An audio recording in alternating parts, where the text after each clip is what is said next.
자, 오늘은 전도서 두 번째 시간입니다. 그래서 아주 중요한 2절 말씀부터 해서 오늘 4절까지 아마 1장 전반부를 보게 될 텐데 뭐 그런 거 상관없이 전도서의 진도는 나갈 겁니다.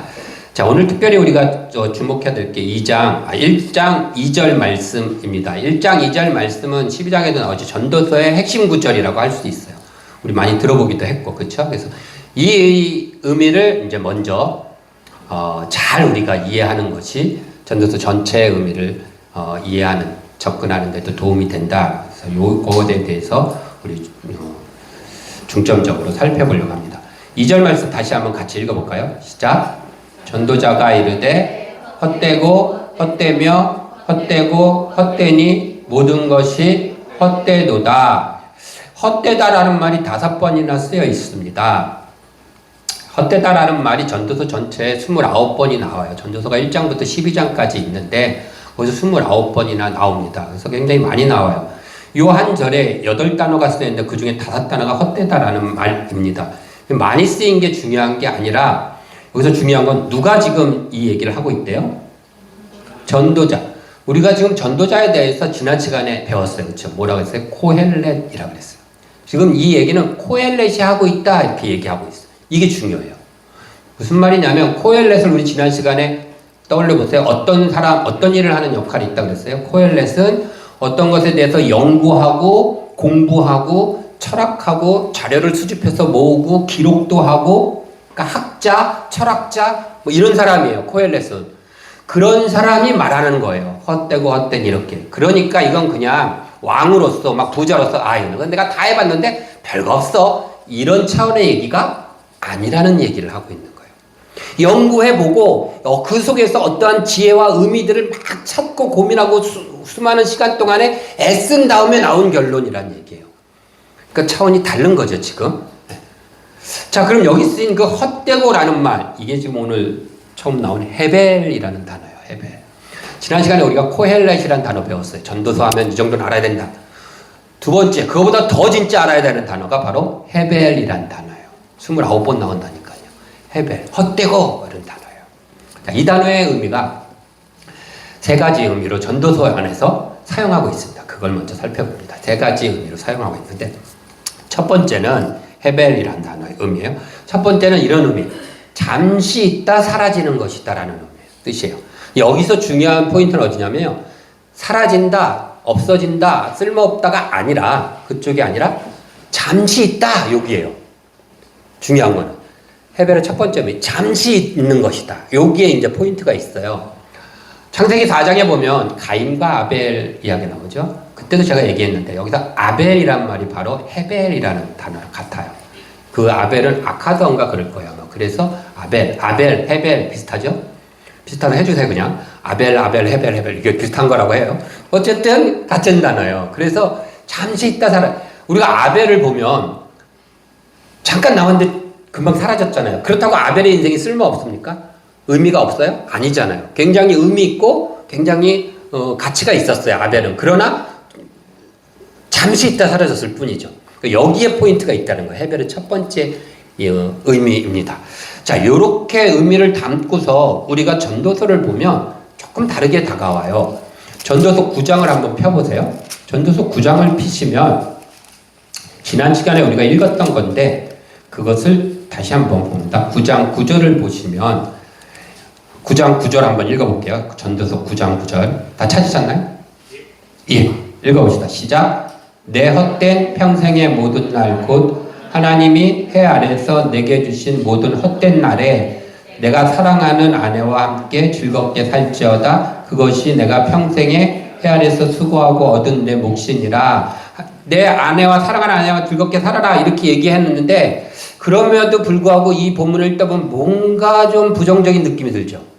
왜요? 헛된 모든 날 막 이런 글자가 써 있어서 그래요. 그래서 선뜻 동의하기가 지금 뭔가 좀 안 좋은 뉘앙스인가 이런 느낌을 받는단 말이에요. 그러나 우리가 조금 전에 설명할 때 잠시 있다 사라진다, 짧은 것이다 라는 의미를 담아서 이게 그렇게 쓰인 거거든요. 우리 지난주에 나왔던 그 송민홍 교수님 걸로 한 전도서 9장 9절에 보면 이렇게 되어 있습니다. 읽어봅시다. 시작. 하나님께서 이 땅에서 내게 주신 짧은 인생의 모든 날 동안 사랑하는 사람과 함께 삶을 누려라. 내 짧은 인생의 모든 날이 내가 이 땅에서 살며 열심히 수고한 대가로 주어지는 내 몫이기 때문이다. 마음이 편안해지시죠? 아, 이게 부정적인 말이 아니구나. 그렇죠? 아, 짧은 인생 동안에 이렇게 사는 거고 그것이 짧은 인생 동안 하나님이 주신 내 몫이구나. 이런 좋은 말을 이렇게 좀 번역을 좀 껄끄럽게 우리 느낌을 안 살려서 하니까 이렇게 되는 거예요. 느낌이 확 다르잖아요. 그렇죠? 그 얘기하는 거 오늘 그런 거 볼 겁니다. 자, 전도서 1장 1절도 혹시 이거 안 가져오셨죠, 여러분? 예. 아, 가져오셨어요? 오, 그래요. 1장 1절도 보면 1장 2절 우리가 읽은 1장 2절도 다시 한번 볼까요? 이걸로 볼게요. 이걸로 보시면 같이 읽어봅시다. 시작. 잠깐 있다 사라지는 것들이다. 코엘렛이 말한다. 잠깐 있다 사라지는 것들이다.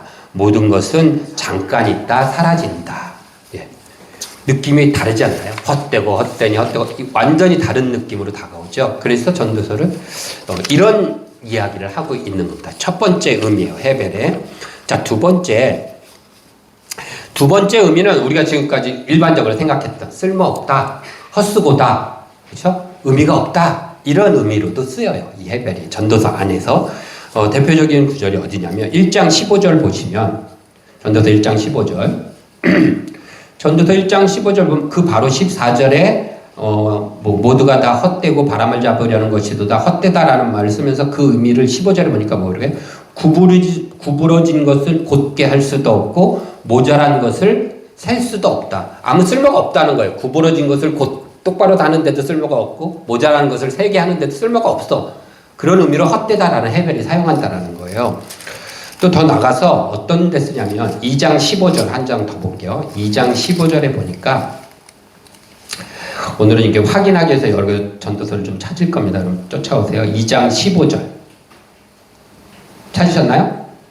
네, 같이 읽어봅시다. 시작. 내가 내 마음속으로 이르기를 우매자가 당한 것을 나도 당하리니 내게 지혜가 있었다 한들 내게 무슨 유익이 있으리요 하였도다. 이에 내가 내 마음속에 이르기를 이것도 헛되도다 하였도다. 지혜자도 어리석은 자, 우매자랑 똑같은 일을 당한다는 거예요. 우리는 지혜가 있으면 특히 잠언은 지혜로운 자는 이렇게 좋다 했잖아요. 어리석은 자, 우매한 자들은 악한 길로 가지만 지혜로운 자는 다 피할 수 있다 이런 식인데 지금 전도서가 하는 코엘렛이 하는 얘기는 뭐예요? 내가 지혜로운 자인데 우매한 자랑 똑같은 일을 당한다는 거예요. 그 지혜가 무슨 소용이 있느냐? 의미 없는 거 아니냐? 라는 데서 헤벨, 헛되다, 헛수고다 이런 얘기를 하고 있습니다. 마지막 세 번째 의미는 여기서 한 발 더 나가요. 헤벨의 세 번째 의미는 뭐냐면 헛발질. 이 헛발질은 어디서 헛발질이냐면 골대 앞에서 골키퍼도 없어. 그런데 결정적인 순간에 딱 차기만 하면 돼. 바람만 불어도 될 것 같아. 근데 헛발질을 하는 거예요. 그러면 이 헛발질은 잘한 거예요? 잘못한 거예요? 잘못한 거예요. 그래서 잘못되었다라는 의미로 쓰는 거예요. 잘못됐다. 더 나아가서 악하다라는 의미로 헤벨이 전도서에 사용되고 있어요. 2장 18절과 19절을 봅시다. 2장 찾으셨죠? 같이 읽어봅시다. 시작. 내가 해 아래서 내가 한 모든 수고를 미워하였노니 이는 내 뒤를 이을 이에게 남겨주게 됨이라. 그 사람이 지혜자일지 우매자일지야 누가 알랴마는 내가 해 아래서 내 지혜를 다하여 수고한 모든 결과를 그가 다 관리하리니 이것도 헛되도다. 무슨 말이냐면 수고했어요. 그냥 일확천금을 노리게 열심히 살아서 하나님께서 복을 주셔가지고 하나님 말씀대로 부를 얻었어요. 그런데 결국은 어떻게 해요? 내가 그거 다 쓰고 가나요? 내 뒷사람한테 주게 돼 있죠. 뭐 자식일 수도 있고 기업을 했다 그러면 다음 물려받을 사람이 있었잖아요. 어쨌든 그것이 다른 사람한테 주는 거예요. 그것까지 좋다 이거예요. 근데 그 맡은 사람이 우매자일지 지혜자일지 모르는 거예요. 악한 사람일지 선한 사람일지 모르잖아요. 그 사람이 만약에 악한 사람이라면 하나님께서 내가 수고한 대로 수고를 해서 하나님이 나에 주신 그 축복인, 그쵸? 선한 것인 그 부가 결국은 악한 사람 손에 들어가갖고 악하게 쓰일 거 아니냐. 그럼 이 부가 선한 것이라고 얘기할 수 있느냐. 이 얘기를 하는 거예요, 지금. 코엘렛은 만만한 사람은 아니에요. 우리 들어보시면, 그 사람 굉장히 고민을 많이 하고 철학자이구나 알 수 있어요. 이해되시죠? 그리고 또 이 부가 있음으로 인해서 오히려 악해질 수도 있잖아요. 우리 그런 거 많이 하잖아요. 재벌의 망나니들 보면. 돈 많으니까 망나니가 막 살잖아요. 망가지잖아요. 그럴 수도 있는, 그렇게 되면 결국은 돈이 많다라는 게 나쁜 거잖아요. 나쁜 역할이 돼버린 거잖아요. 그러니까 이게 과연 좋은 거라고 할 수 있어? 헛된 거지. 이럴 때 잘못된 거다. 악하게 쓰는 거예요. 그럼 이럴 수 있죠. 그래도 악한 사람도 있지만 그래도 지혜로운 사람이 나올 수 있잖아. 그래서 지혜롭게 쓸 수도 있잖아. 그쵸? 잘 배워서 그렇게 지혜롭게 사용할 수도 있으니까 절반은 선하게 쓸 수 있지 않아? 라고 우리 생각할 수 있잖아요. 그렇죠? 그렇다고 좀 해주세요. 그렇게 있잖아요. 거기에 대해서도 이 코엘렛은 가만두지 않습니다. 뭐라고 얘기하냐면 21절, 22절인데 요거는 우리 성경으로는 잘 이해가 안 갈 수 있기 때문에 이 성경으로 한번 읽어봅니다. 23절까지 읽어봅시다. 시작. 누군가 지혜와 지식과 재주를 가지고 무엇을 성취하여도 그는 아무 일도 하지 않은 누군가에게 그가 이룬 것을 넘겨주기 때문이다. 이 또한 말도 안 되고 매우 나쁘다. 여기는 나쁘다라고 했는데 우리 성경 21절에 큰 악이로다 이렇게 돼 있어요. 이게 무슨 말이냐면 예를 들어 이걸 생각하면 좋아요. 금수저를 생각하세요. 돈이 많은 사람이에요. 권력이 많아. 그래서 이 사람은 이미 금수저이기 때문에 여기서 출발해요. 그 사람 착한 사람이에요. 선한 사람이에요. 그 대신. 그래갖고 아까 얘기했듯이 선한 일을 하고 선하게 잘 써. 하지만 그게 그러니까 선해 보이지만 그렇지 않다는 거예요. 이렇지 않은 흙수저. 이렇게 그 사람이 하는 그 선한 일조차도 누군가 열심히 그 사람보다 더 열심히 했지만 출발점이 다르기 때문에 물려받은 돈이 없었기 때문에 열심히 했던 그 일을 이루질 못해. 얘가 잃어버리는 거죠. 얘는 100% 했는데 얘는 50%만 해도 물려받은 게 50% 있기 때문에 얘는 그걸 이룰 수 있는 거예요. 먼저. 그러면 이 열심히 했던 사람의 수고가 헛된 것이 되는 거라는 거예요. 그러니까 그거는 악한 거 아니냐라고 꼬집고 있는 거예요. 그러면서 왜냐하면 우리 성경에는 왜냐하면이 없는데 사실은 키라는 접속사가 있어요. 원어에는. 어쨌든 22절. 왜 저렇게 얘기하냐면 이 땅에서 열심히 일하는 사람 자신에게 그 수고와 고생이 아무것도 아니게 되기 때문이다. 열심히 흙수저가 했어. 그런데 그게 아무것도 아닌 게 돼버린다는 거예요. 그렇게 하면. 왜요? 물려받은 게 있는 사람들은 앞서가니까. 그래서 매일 낮에 마무리라고 썼는데 제가 틀렸어요. 아무리예요. 오타요. 아무리 고군분투하고 밤에 잠도 못 자며 행한 것들이 그냥 잠시 있다 사라지는 것일 뿐이라니 금술기. 이게 다 헛된 거라니 헛수고라니 하면서 감탄하고 있는 거예요.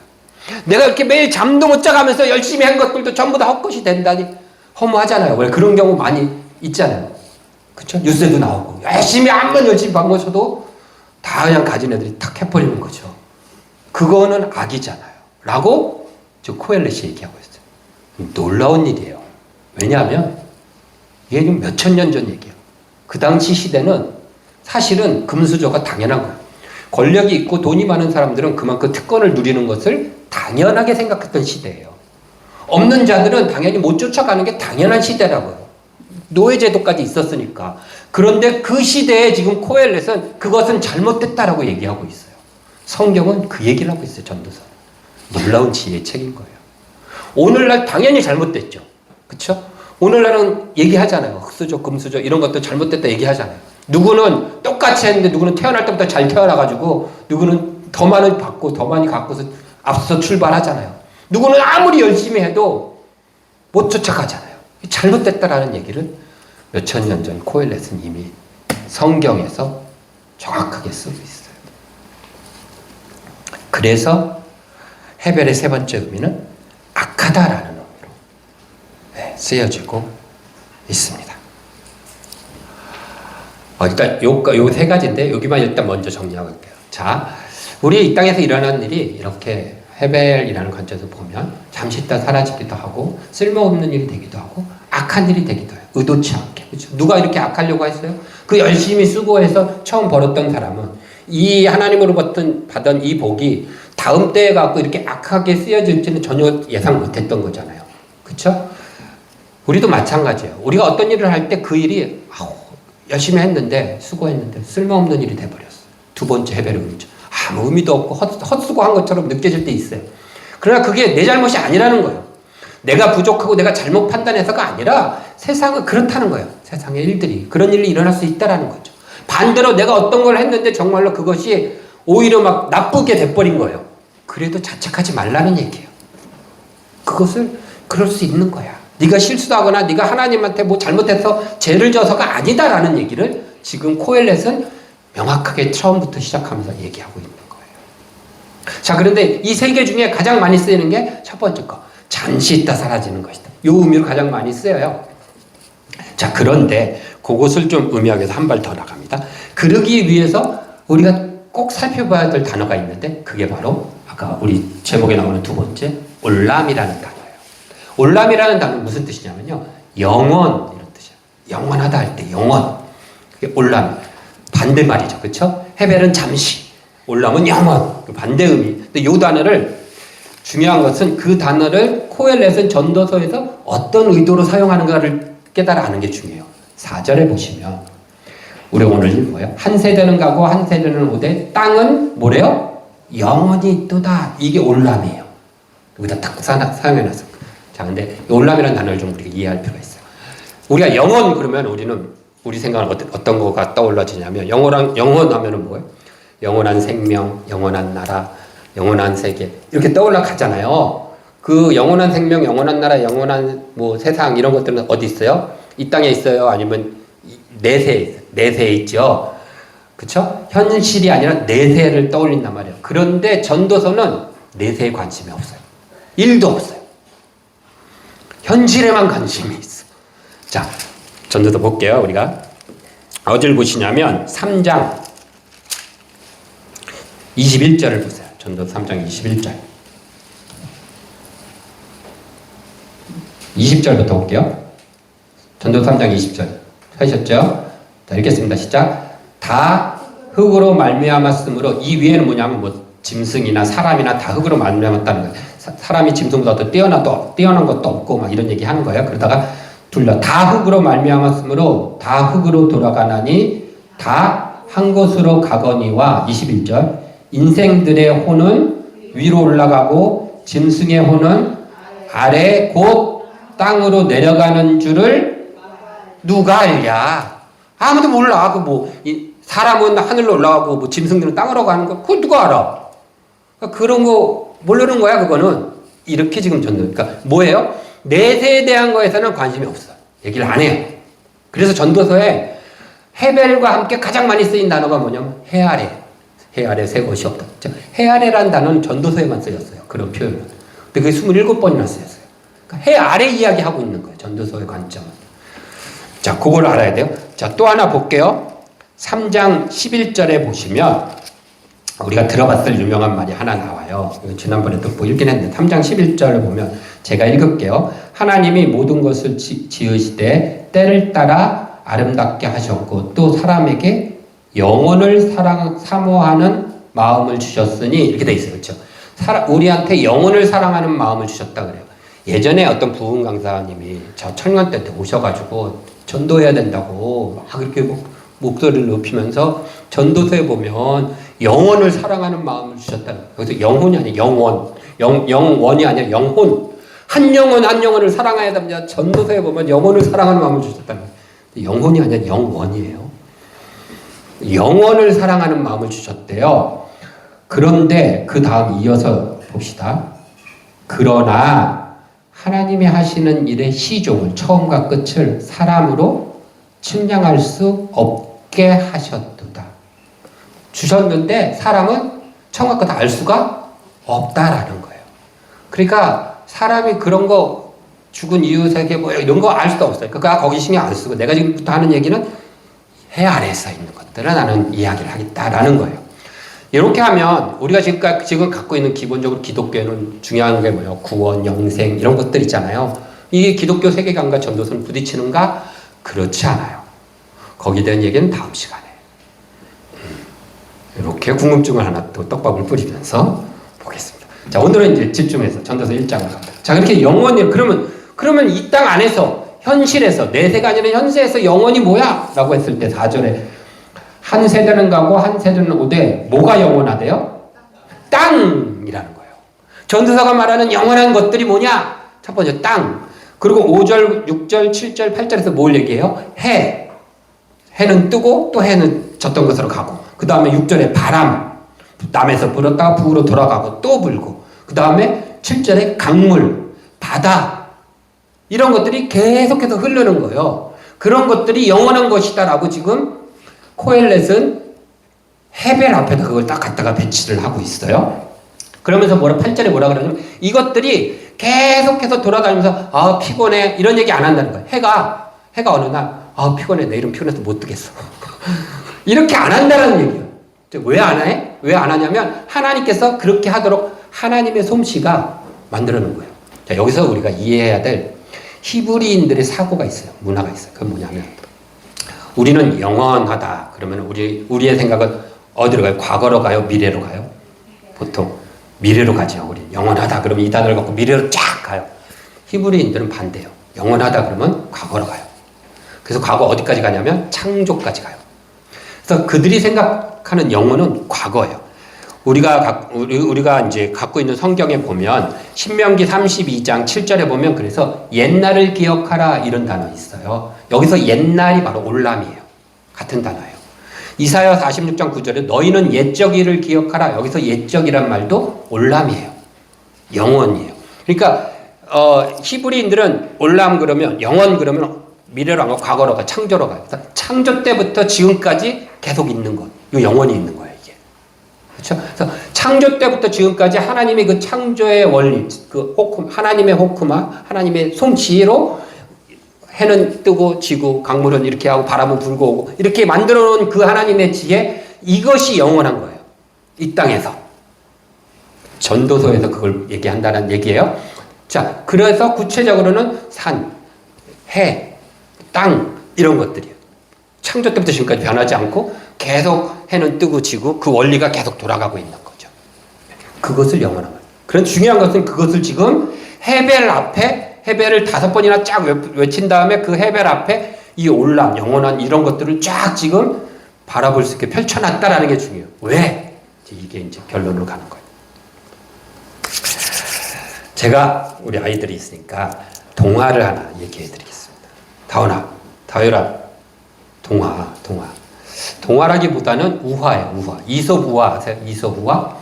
이건 이솝우화는 아니고 그냥 우화입니다, 우화. 어떤 산 속에 여우들이 사는 마을이 있었어요. 여우들이 사는 마을이 있었는데 그 마을에 어느 날 소문이 도는데 산꼭대기에 사과나무가 있는데 그 사과나무에 황금사과가 열렸다는 소문이 돌았어. 근데 그 황금사과가 기가 막히게 맛있다는 거야. 천상의 맛이라는 거야. 그래갖고 그 마을에 있는 여우들이 탁 산을 올라가고 그 사과나무 밑에 탁 모였어.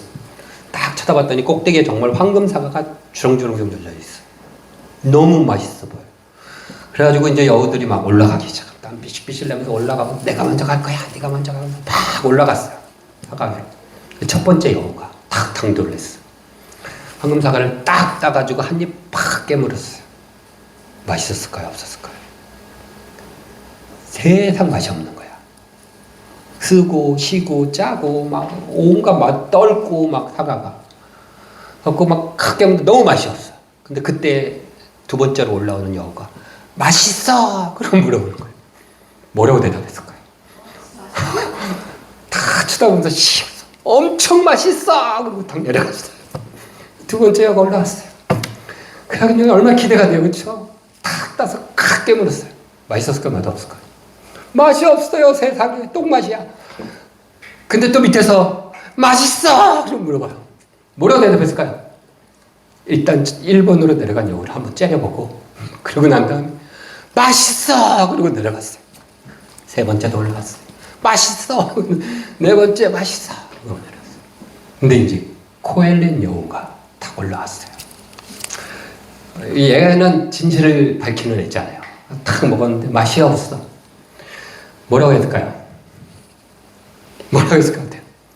맛없어 라고 하려고 했는데 멈춰서 생각을 한 거예요. 내가 맛이 없다고 하면은 저 애들이 어떻게 반응을 할까? 지금까지 막 여러 명의 자기 앞에 여우들이 맛있어 이러고 밑에서 막 기대하면서 막 눈을 반짝반짝 빛내면서 막 올라오는 땀 피식피식 올라오는데 걔들한테 야 맛없어 그러면은 믿어줄 것 같지도 않고 오히려 막 너 거짓말하는 거지 막 욕먹을 것도 같고 그렇다고 이게 맛있다고 하자니 코엘렛의 양심에 이건 또 찔리고 고민이 됐어요. 어쩔까? 근데 밑에서 또 맛있어 막 물어보는데 어떡하지 이러다가 고개를 들어서 하늘을 봤어요. 그랬더니 파란 하늘이 산꼭대기 나무 꼭대기가 눈앞에 탁 와 있는 거예요. 와, 이 하늘이 여기 이렇게 가까이 있었어? 그러면서 하늘을 쫙 바라보면서 밑에 자기가 살고 있는 마을까지 땅을 쫙 쳐다봤는데 장관이 쫙 펼쳐져 있는 게 눈에 확 들어오는 거예요. 근데 그때 밑에서 그 여우가 또 물어봐요. 정말 맛있어! 그러고 물어봤어요. 이 코엘렛 여우가 뭐라고 대답했어요? 아니, 멋있어! 이렇게 대답했다는 거예요. 이렇게 얘기가 끝나요. 바로 이게 오늘 우리가 살펴볼 이 코엘렛의 전도서 1장 얘기랑 유사성이 있어요. 사람들이 황금사가 맛있는 거 확 하고 애쓸 수 있어요. 그런데 헛되다는 거예요. 그런데 그게 헛되고 끝나는 게 아니라 눈을 들어서 지금 그 앞에 변하지 않는 올람 같은 하늘 세상을 탁 보여줘요. 지금 코엘렛은. 그럼으로 인해서 시선이 맛을 쫓아가고 맛을 찾는 맛을 바라보는 시선이 어떻게 해요? 멋을 바라볼 수 있는 시선으로 바뀌는 거예요.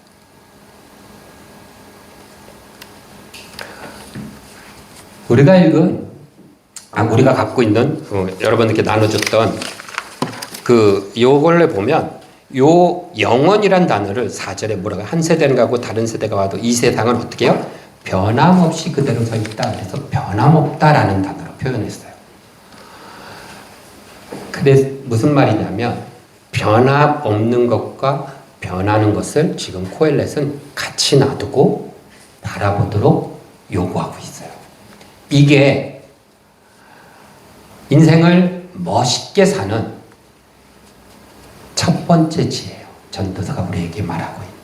뭐냐면 변하는 것과 변하지 않는 것을 같이 놓고 바라보라는 거예요.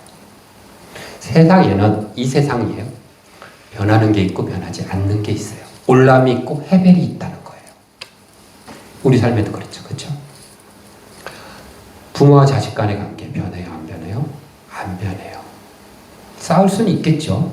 그렇다고 싸우고 났다고 부모가 내가 다윗한테 에이 내가 오늘부터 네 자식이다 그런다고 제가 아빠고 내가 자식인가요? 될 수가 없어요. 변할 수가 없어. 하나님 넌 부모가 자식이야. 직장에서 상사와 나와의 관계는 변할까 안 변할까요? 변할 수 있어요. 내 직장은 변해요? 안 변해요? 평생 그 직장 안 변하고 다닐 것 같아요. 그래도 은퇴는 해야 돼요. 변해요. 사업 변해요. 친구 관계도 안 변했으면 좋겠는데 변할 수도 있어요. 하나님과 우리와의 관계는 변할까 안 변할까요? 안 변해요. 하나님이 움직이시는 하나님의 솜씨, 아까 해를 돌리시고 그 외에도 하나님 이 땅에 사는 그런 것들은 변해요 안 변해요? 안 변해요. 근데 여기서 뭐래요? 그 두 개를 같이 놓고 보라는 거예요. 정말로 변하지 않는 예를 들어볼까요? 부모님과 약속을 했어요. 그런데 회사에서 나오라 그래요. 상사가 갑자기 보죠. 변하지 않는 것과 변하는 관계를 같이 놔야 돼요. 같이 안 놓으면 급한 것부터 해요. 또 그 당시에 이게 더 적절하고 필요하다라는 거 먼저 해버려요. 그래서 상사를 만나고 부모님 좀 나중에 만나야 되지 할 수 있어요. 근데 그러지 말라는 거예요. 이 세상을 정말로 멋지게 살려면 그거 두 개를 그 순간 같이 놓고 보라는 거예요. 우리는 변하는 것들, 이 땅에서 변하는 것들을 우리가 아무리 애써도 안 바뀌어요. 이 땅에서 변하는 것이지만 우리가 그걸 막 바꿔보려고 해도 우리 힘으로는 안 변해요. 변하는 것이긴 한데 우리가 그걸 변하게 할 수는 없어요. 변하지 않는 하나님의 움직임도 우리가 변하게 할 수는 없어요. 그러나 우리는 두 개를 놓고 바라볼 수는 있어요. 우리 흔히 하는 것 그거잖아요. 신앙이 그런 거잖아요. 주일날 예배를 드려야 돼요. 변하지 않아야 돼요. 그거는. 그런데 회사에서 나오라 그래. 이건 변하는 거잖아요. 회사랑 관계는. 두 개 같이 놨을 때 우린 당연히 변하지 않는 것을 선택할 수 있는 것이죠. 그렇게 살아가라는 거예요. 그래서 변하는 것과 변하지 않는 것을 같이 놓고 바라보는 지혜. 그것을 오늘 전도서는 처음 그 이야기를 하고 있습니다.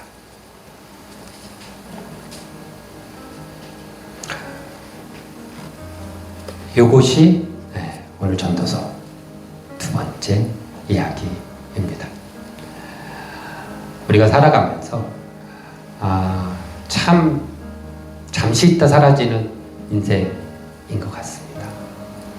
그러나 전도서는 그러니까 아무 의미가 없어 이런 식으로 접근하거나 그런 식으로 가지 않아요. 잠시 있다 사라진다라는 것에 대해서 그렇게 가볍게 무가치하게 접근하지 않는다라는 거예요. 다양한 이런 코엘렛의 나머지 지혜들을 우리가 함께 살펴볼 것입니다. 더불어서 변하는 것과 변하지 않는 것, 헤벨과 울람에 대해서도 고민하면서 그 두 개를 따로따로 놓지 마시고 같이 놓고 우리가 바라볼 줄 아는 그런 지혜의 사람들이 되기를 바랍니다. 기도하겠습니다.